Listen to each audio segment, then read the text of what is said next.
In this village, a girl disappeared every full moon. No one spoke of it loudly. Not in the marketplace, not by the river, not even in the safety of their homes after sunset.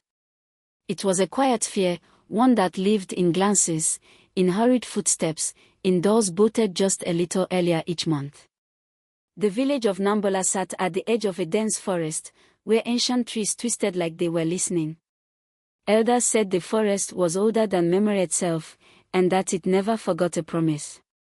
For years, the pattern remained the same. On the night of the full moon, when the sky glowed silver and the air grew strangely still, a girl would vanish.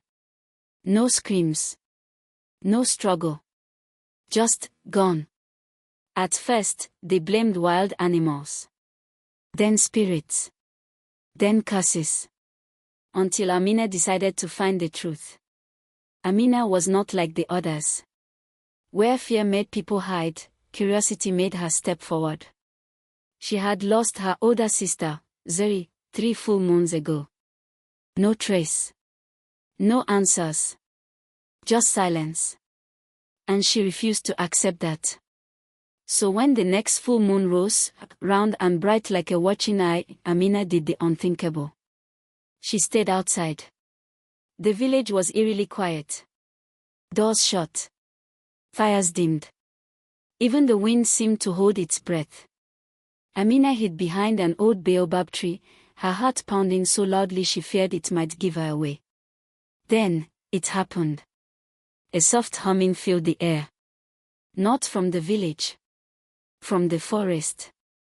Amina's breath caught as a faint glow flickered between the trees, pale blue, like moonlight made alive. It moved slowly, almost gracefully, deeper into the forest. And then she saw her. A girl. Walking toward the light.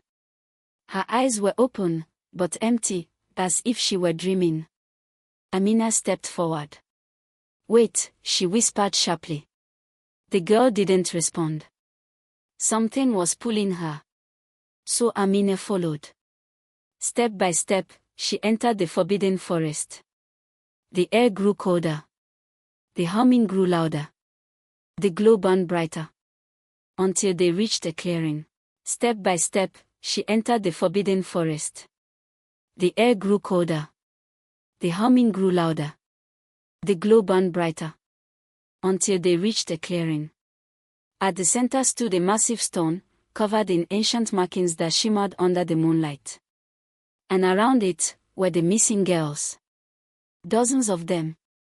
Standing still. Silent. Their eyes glowing faintly blue. Amina's heart nearly stopped. Then the humming changed. It deepened. And the stone began to crack. A voice echoed, not from a person, but from everywhere at once. "You have come early this time." Amina froze. "Where are they?" she demanded, her voice shaking but strong. "What have you done to them?" The forest seemed to breathe. "They were promised," the voice replied. "Long before you were born. Your village asked for protection, and we gave it." Amina's mind raced. Protection. In return, the voice continued, "One soul every full moon. A balance. A bond." Amina's chest tightened. "That's not protection," she said. "That's sacrifice." Silence followed. Then, "Do you wish to break the bond?" The question hung heavy in the air. Amina thought of her sister, of the empty homes, of the quiet grief no one dared to name. Amina thought of her sister, of the empty homes, of the quiet grief no one dared to name. "Yes," she said firmly. The glowing stone paused. "Then one must take their place willingly." Amina's breath hitched. The girls around the stone remained still, as if frozen in time. One life for all of them. Her legs trembled. Fear wrapped around her like a storm. But then she remembered Zay's laughter, the warmth of her hand, the way she used to say, "Be brave, even when it's hard." Amina stepped forward.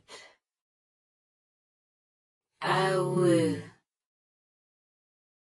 The forest fell silent. The glow intensified, wrapping around her like soft chains. The humming softened into something almost peaceful. One by one, the girls blinked. Confusion replaced emptiness. They were waking up. They were free.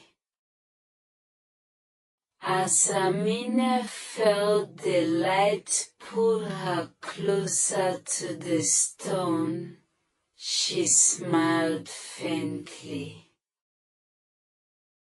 The village would finally be safe. No more disappearances. No more fear.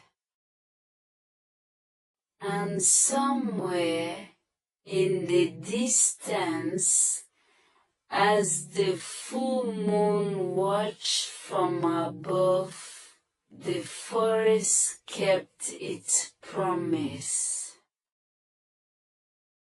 But this time, so did a girl who chose to be brave.